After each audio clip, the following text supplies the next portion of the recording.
Hey everyone, welcome back to the channel. Today I am going to show you how to permanently delete your Instagram account in 2025. And yes, this is the method that actually works. Let's get straight into it.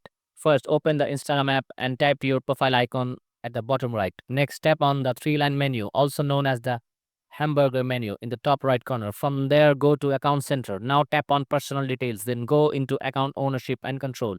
You'll see an option called Deactive or Deletion. Tap that. Now select your Instagram account that you want to delete. Once you have selected, choose delete account and then hit continue. Instagram will now ask you to select a reason for deleting your account. Pick any option that applies and hit continue again. You'll be prompted one more time to confirm, so hit continue once more. At this point, you'll need to enter your Instagram password to verify that it's really you.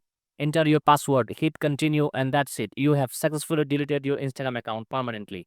Quick reminder, once you delete your account, all your posts, followers, and messages will be gone forever. So be sure this is what you want to before confirming.